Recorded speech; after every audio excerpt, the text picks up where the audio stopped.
প্রথম অভিযোগ তো আমার হয়েছে x sports minister Arup Biswas, তারপরে ওনারই রিলেটিভ জুই বিশ্বাস এবং আরও কিছু আমলা প্লাস পুলিশের এগেনস্টে যেহেতু কেস, তখনকার এক্স ডিজি এখনকার এক্স ডিজি রাজীব কুমারের এগেনস্টও রেখেছি আমরা। প্রথম তো মাঠে ইন্ট্রুশনের জন্য আমরা দিয়েছি। সেকেন্ডলি যে উনি যে গায়ের জড়ি করে আমার থেকে 20-22 হাজার টাকা 22,000 টিকিট নিয়েছিলেন, আমার মনে হয় উনি সেই টিকিটগুলো হয়তো কোথাও বিক্রি করেছেন, এটাও আমার মনে হয়। প্লাস আরও উনি আমাকে অনেক 5-10 হাজার টিকিটের জন্য আমাকে হুমকি দিয়েছিলেন, শুধু টিকিটের জন্য নয়, প্লাস অ্যাক্সেস কার্ডের জন্য আমাকে হুমকি দিয়েছিলেন স্পোর্টস মিনিস্টার অরূপ বিশ্বাস। এবং জুই বিশ্বাসও ইনডাইরেক্টলি আমাকে হুমকি দেওয়া হয়েছিল যে ওনাকে অ্যাক্সেস দিতে হবে।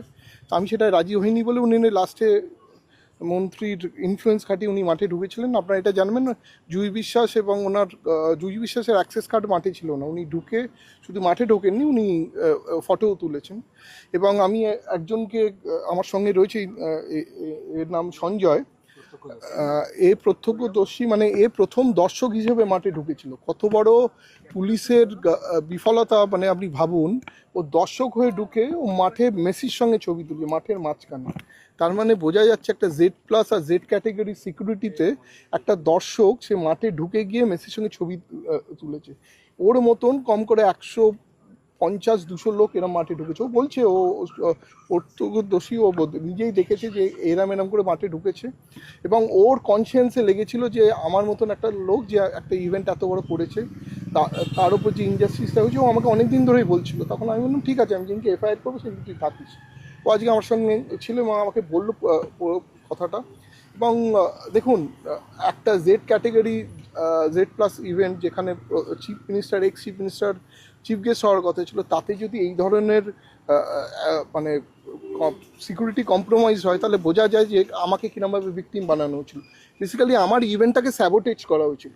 আজ যে এত দর্শক যারা মাঠে এসেছিল তারা কেন দেখতে পায়নি? কেন শো ফ্লোতে অরূপ বিশ্বাস ছিল না, শো ফ্লোতে অনেক আমলারা ছিল না, শো ফ্লোতে উনি ওনার ফ্যামিলি মেম্বারদের ছবি তুলেছেন, তারাও ছিল না।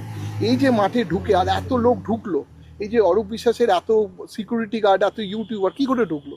তার মানে আমার যে প্রোগ্রামটা উনি ডিরেল করবেন বলেই উনি এইটা করেছেন, আমি মানে স্যাবোটেজ করেছেন। এবং পুলিশ, যেখানে আমি ডিজিকে 4 দিন আগে ইভেন্টের গিয়ে আলাদা করে বলে দিয়েছিলাম যে মাঠে লোক ঢোকবার চান্স আছে, সিপিকে বলেছি, জয়েন্ট সিপিকে বলেছিলাম, ওনারা তার মানে মন দেননি। কেন, আমি যখন ওনাকে অ্যাক্সেস কার্ড দেওয়া বন্ধ করেছিলাম, উনি তারপরে আমাকে হুমকি দিয়েছিলেন মাঠটা আমার, আমি দেখে নেবো।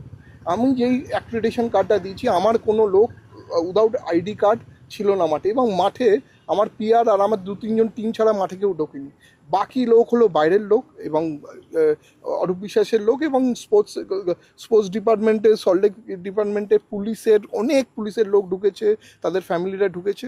আমরা সব আইডেন্টিফাই করছি একটা একটা করে। এখন ইনিশিয়ালি এনাদের নামে কেস করেছি, এরপর আরও কেস করবো। এফআইআরে আপনি মেন অভিযোগটা কি করলেন? মানে আপনি তো মানহানির মামলা করবেন বলছেন। হ্যাঁ, মানহানির মামলাটা তো কোর্টে করতে হবে, মানহানির মামলা এফআইআরে হয় না।